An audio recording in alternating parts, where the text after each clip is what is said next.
I want to bring out Jabari Smith Jr. Let's give him a round of applause.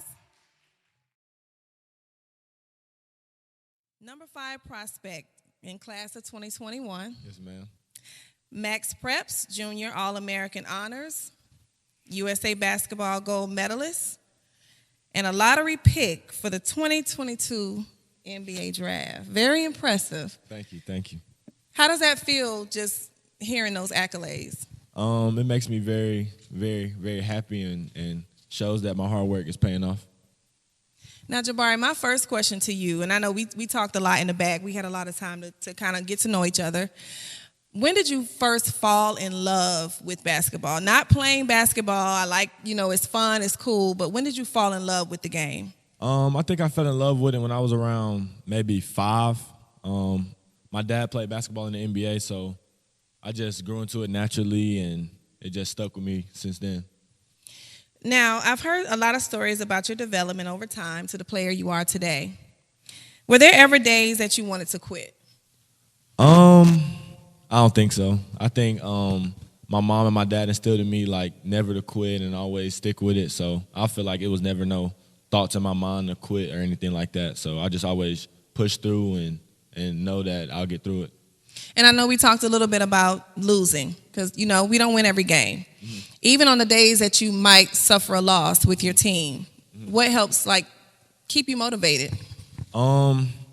Just talking to them about the loss, seeing where we can correct, and always looking forward to that next game and that next opportunity to make up for that loss. Because honestly, when I lose, it just don't sit with me right. So just always talking with my teammates, talking to family about a particular loss that always get me through it, and just knowing that I got a lot of games ahead. So just putting that one behind me and focusing on the next one. What challenges have you faced in high school as being a student athlete or being an astute athlete? I feel like academics was a problem early with me. I will always put basketball first and not focus on schoolwork and stuff like that. But as my coach and my parents sat down and talked to me, they showed me that it's requirements to go to college and stuff like that. So I just really keyed in on schoolwork and put in school first, and then with that, it relieves stress off of you, and it just helps you focus on basketball more. So I feel like that's one of the struggles I faced, and another struggle I faced young is always wanting to be known and stuff like that. So I feel like that drove me to be where I am today. So you just kind of had a feeling inside where you wanted to be the man, we'll say. I feel like I was better than a lot of people. So any opportunity I got to show people that, I always just went at it full force, and I feel like that helped me. Self-confidence is key. How do you keep that balance between your personal life, your school life, and basketball? So we'll start with your personal life. What's your personal life look like? A lot of basketball, a lot of working out, a lot of chilling with my friends. I'm not the type to be in big crowds and go to parties and stuff like that. So I play the game a lot. I'm very family orientated. So I'm always with my family, always with people close to me. I don't have a large circle or anything like that. So that's how I like to keep it. I think that's key, just saying that you do have, the life outside of basketball and keeping your circle small. Have you found that your circle is now suddenly just growing and growing, and a lot of people, are trying to kind of get close to you or get to know you? How do you handle that? I feel like it's a balance to it. I feel like I can know who is there for me for real and know who is there just showing up out of the blue and stuff like that. So I just try to always keep family first and know who's been there with me through this whole ride and just stick with that. Who's your sports hero? LeBron.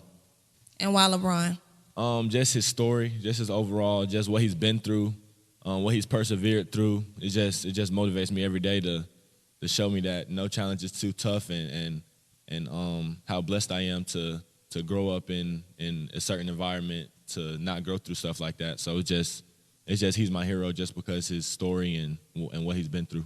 Awesome. What's the best part to you about competing? The best part about competing is it really brings out the true person. Are you gonna lay down, or are you gonna fight back, or are you gonna quit, or how you can take a loss? can you take a loss respectfully? Can you respect the opponent, or are you just gonna be like, forget him or whatever? So I just feel like competing really brings out the true person in you. Now, I know you have that side where you talk a little trash in the game and things like that. How do you balance that? Because you have a lot of eyes on you, and you've had a lot of eyes on you for a long time, as far as with the referees and with coaches and colleges. Tell us how, or tell them how an athlete can really deal with that, and you're in the heart of a competition. I just feel like talking is a part of the game. So now that I'm very highly like known as I am, when I play against people, they try to get in my head and talk to me and stuff like that. So I just laugh at it. I might talk back every now and then, but I just try not to focus on that, because when I'm in the game, I'm only thinking about the game, not in the stands or anything like that. So I just always try to stay focused when I'm in the game on the task at hand, and that's to win at all times. Awesome. How'd you feel when you received your very first offer? And you don't have to tell us who the offer was, but the first time you got an offer in the mail, an actual letter. I honestly I wasn't as excited as I should have been. I honestly was in shock, kind of, because I honestly didn't know what it meant at the time. I didn't know how hard it was to get an offer, or how important it was to get an offer, or just how much it costs to go to school in general. So I really didn't understand what it meant, but my family was very excited. My brother was way more excited than I was. So I just really didn't understand it at the time. But as I got older, I just thank God and just know what it means now. And what made you decide that Auburn was going to be your home away from home? Just knowing how big of a family it is down there. Just knowing how close it is to home. Just knowing the coaching staff's always going to show love for me. The fan base always going to show love for me. And just being in a place where I can put the work in, I can stay level-headed and just go to work, basically. So you felt like Auburn, out of all the large schools, because I hear that a lot, well, he could have went here, he could have went there. They were the most place that makes you feel like family, like it could be home. I feel like when choosing a school, it's not about the name of the school or anything like that. I just feel like it's the place where you're going to feel comfortable, because, you're going to be there 24/7. You're going to be around those people 24/7. So just being around people you can be comfortable with, man, and you can relate to, and people who have your best interests at heart. And I feel like that's just the most important thing.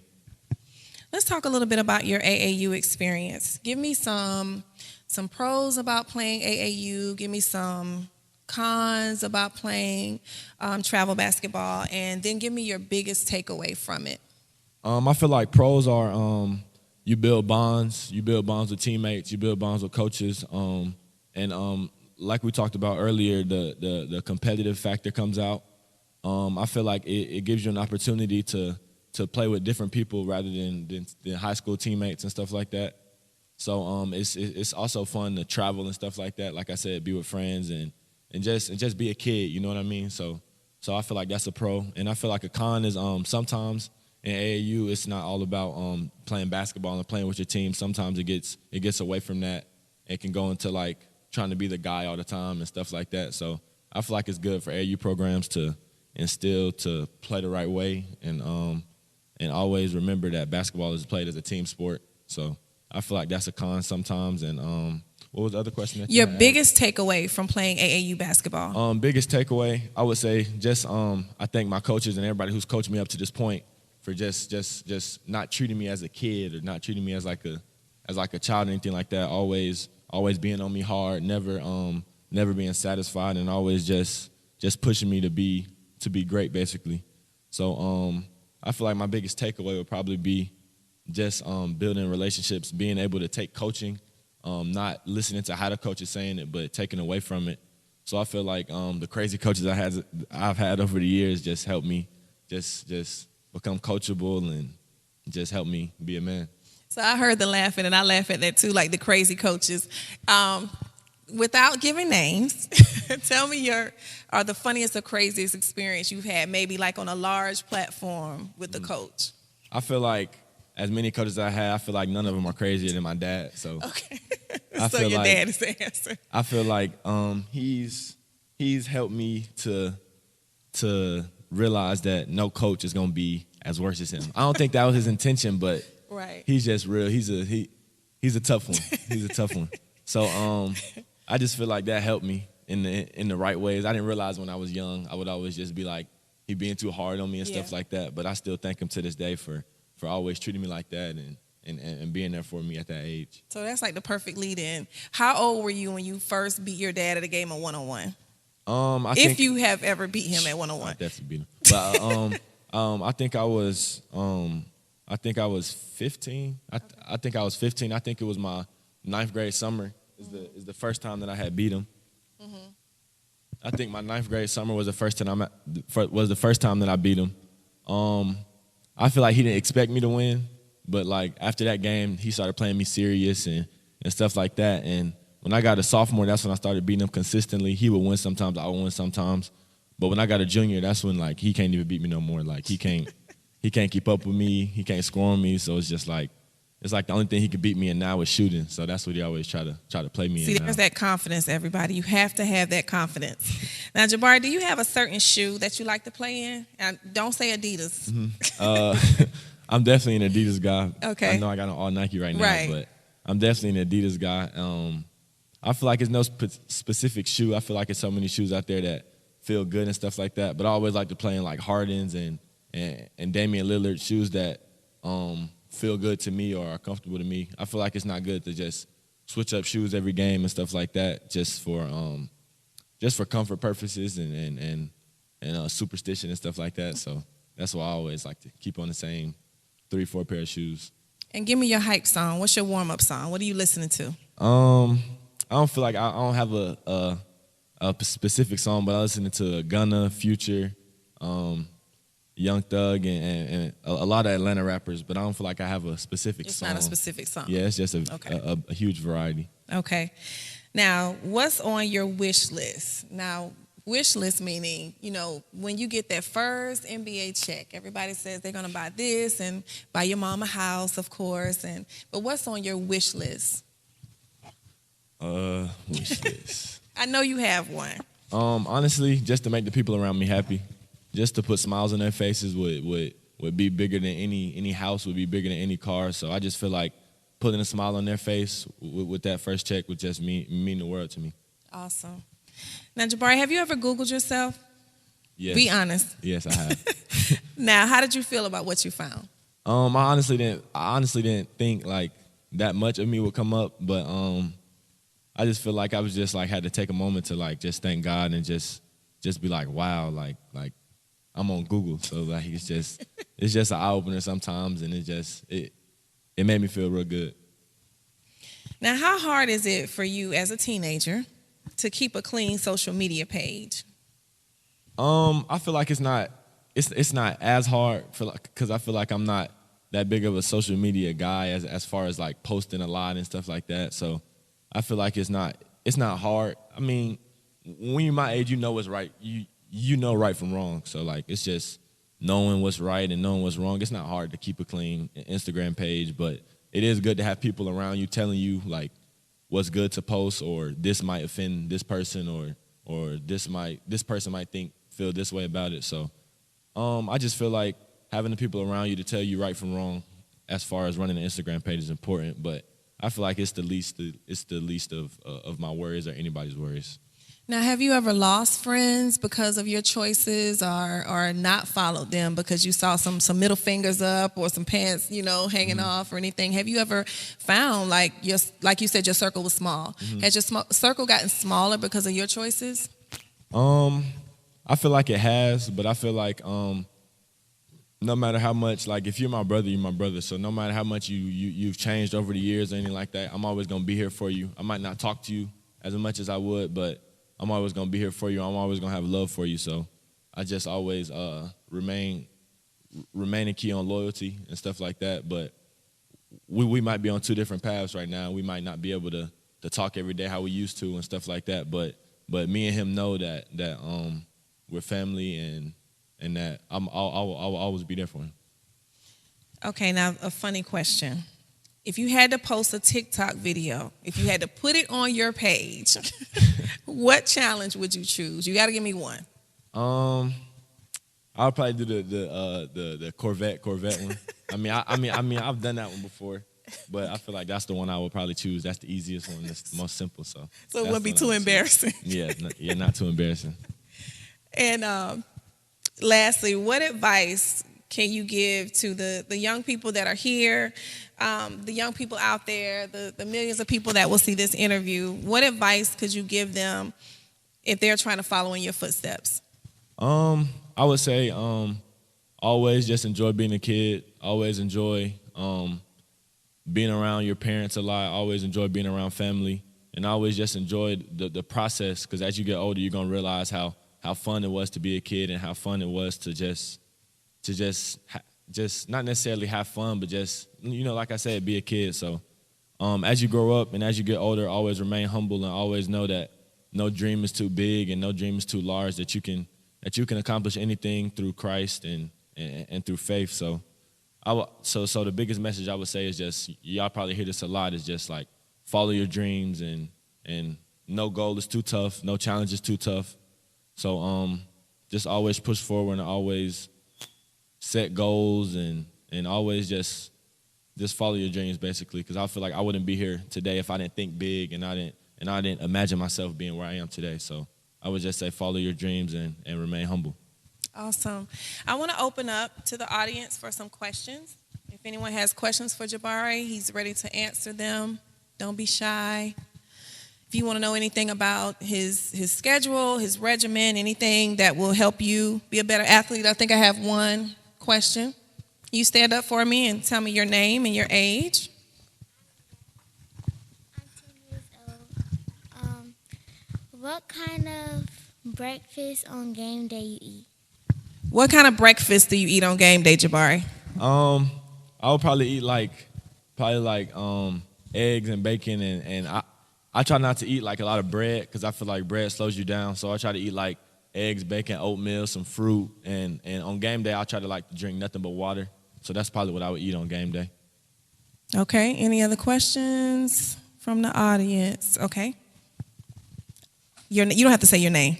No, I don't. From the age of 10 on up to where you're at now, about how many hours per week would you say you practice basketball? As many ever as until I felt satisfied. So it'll probably be a lot. So it'll probably be, I would probably work out maybe 5 times a week, but three of those days out of the 5 times a week, I will work out twice. So it'll be like the 3 days I'll work out in the morning and after school. Of course, this is during the summer when school's not in. So I will work out in the morning, and then I'll work out at night, whether that's lifting or whatever it is. So I would say I work out 5 times a week, and those 2 days are just for me to just be a kid and just rest, always taking care of your legs and knowing that it's a lot of miles to go on those legs and always taking care of them. So I would say I work out 5 times a week. I don't have a specific number of hours, but it'll probably just be 5 times a week. Okay, we have another question. Was there ever a time where you struggled with confidence, maybe in the beginning of high school, or you had a lot of people around you who saw how big you were going to be and they tried to take that from you, and how did you handle that? I feel like I was big at a young age. I feel like sometimes I did struggle with the eyes always on me. I'm 11 years old, real tall, so as I got older, I realized that it's a blessing from God, and not everybody is tall. So I just always try to look at the bright side of it and not necessarily look at I'm tall, I wish I was shorter or something like that. I just feel like height is you can go somewhere with height, not necessarily just in sports, but just in life in general. And it's how God made you, so you can't look at it differently or anything. But as I got to high school, I feel like my confidence was high, but I feel like I was humble real quick when I got to high school, seniors, and people older than me and playing against people my age who were honestly at that age were better than me. So I feel like it was a good eye opener. But I feel like my confidence didn't change a lot. I always thought I was the best, and but at the same time remaining humble, respecting my opponent, and I just feel like no matter who you are, just be thankful for what you have and thankful for who you are. Any other questions? Okay. Your name and age, sir? My My name and age? I'm Quentin, and I'm 11. And how many shots do you put up a day? How many shots do I shoot a day? I would say usually when I'm in the gym, I try to shoot maybe about around like 600, maybe like 650. So out of those 650, I would probably make like maybe make like 500. That's including like mid range, 3-pointers, free throws. So I kind of like added up all into that. So I mean, it's a lot, but if you really like are dedicated to it and put the time in to do it, you can get it done. Okay, a question over here, question in the front. And then we'll have 2 more questions after this. And you don't have to state your name, your age, sir. All right, so how does it feel to be able to put Sandy Creek back on the map? And it's also a 2-part question. Knowing that Calvin Johnson has, kind of did that in the football realm, and you get to do it in the basketball realm. Now, you all kind of have some unfinished business to do this year. How do you feel going into the state tournament about you guys' chances of cutting the nets down? I feel like putting Sandy Creek on the map was I feel like it wasn't a goal to me when I got to high school because I honestly didn't know how good I could be or what I could become. But as I kept putting in work, as I kept believing in myself, I realized that I can be pretty good. And one day that Sandy Creek was going to be my school. So when I was a junior, the role kind of increased for me. I was the best player on the team. So my goal was always just to put them on the map, seeing those big tournaments that everybody was playing in Georgia, just wanting to be in those tournaments. So I feel like my junior year, we opened a lot of eyes, showing what we can do and showing that we're not just a random 3A program in Tyrone, Georgia. So me just opening everybody's eyes. In my senior year, we played in some of the biggest tournaments in the state and the country. So I feel like my goal since my junior year was to put them on the map and to overall instill my name in Sandy Creek High School. And the second question you asked was about the state tournament. I feel like our chances of winning the state championship are very high. I feel like that's been our goal since the beginning of the season. I feel like our team is very selfless. We don't care about stats. We don't care about numbers and stuff like that. We always focus on staying together, staying as a family. And I feel like this year, I think this is the year that we will win the state championship. My freshman year, we went to the Final Four. Sophomore year, we went to the Final Four. Junior year, we went to the Elite Eight. And I feel like the experience I've had, the man I've become, and the people I have around me, the support I have, I feel like this is the year that we'll get it done. Okay, I have one last question. Yes, sir. Your age? 9. Did you play any sports when you were growing up? Any other sports? I actually played football when I was growing up. A lot of people don't know this, but when I was younger, I actually liked football more than basketball. When I was around maybe 4th and 5th grade, I want to say like 3rd, 4th, and 5th grade when I was like playing like recreation football. I actually liked football more than basketball. But as I grew older and grew up, I always had love for basketball, don't get me wrong. I always loved basketball, but I always loved football too. But I just feel like football wasn't my calling, so I played football all the way up to 8th grade. I played football in 7th and 8th grade at Flat Rock. And then when I got to 9th grade, I just realized that basketball is my sport. So I just stopped playing it. And I played football when I was younger too. Okay, any more? I'll take one last question. Yes.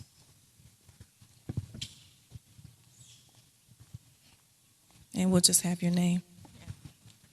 My name is Kenny.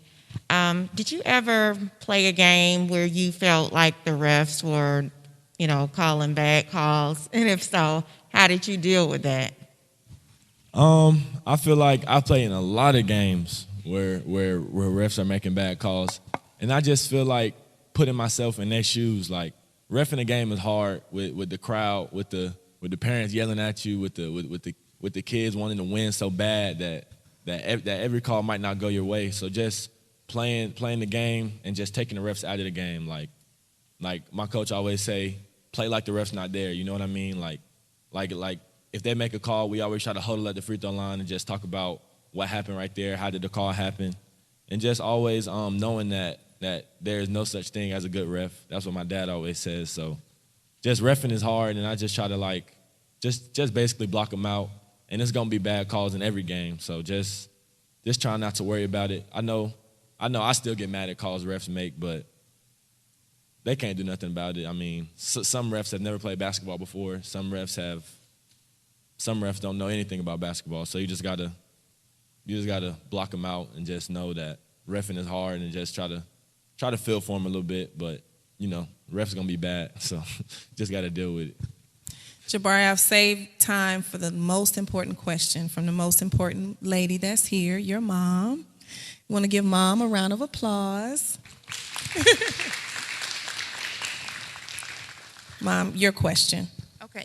I just want to know if you can tell the young people how important it is to keep your head, and if a shot doesn't go in, or if a play doesn't go your way, how important it is to let that go and move on to the next play. How did you learn how to do that so well? Because I think that's one of your talents.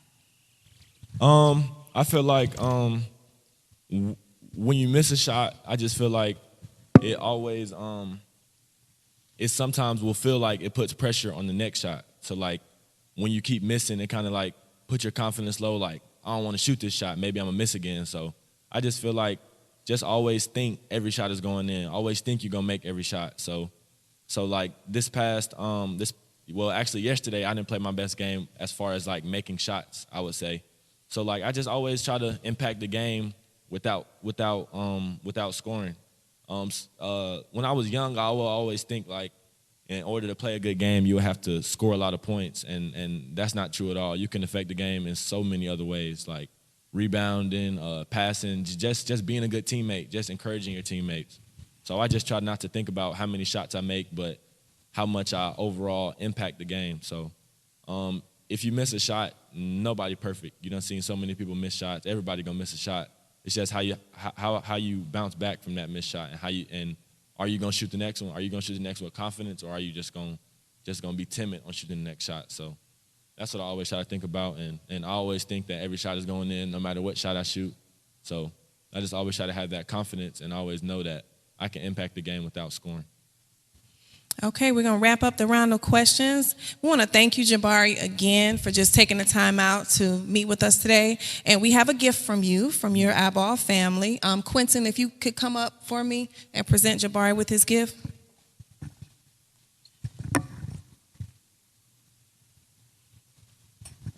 And this is just a little something to take on your journey to Auburn. Thank you.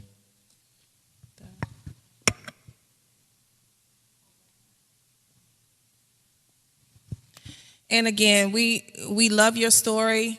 We loved your development, and we love where you're going. We love that you're the most humble guy, and just speaking with you, very mature for your age, and I know you're going huge places. And I want to stress, he's a communication major, so education is important. He's not just going to play basketball. He's going to a university. He's going to learn, and he's going to earn his degree, and he's going far. So again, thank you, Jabari, for the interview. Thank you. And we look forward to watching you in the future. Thank you.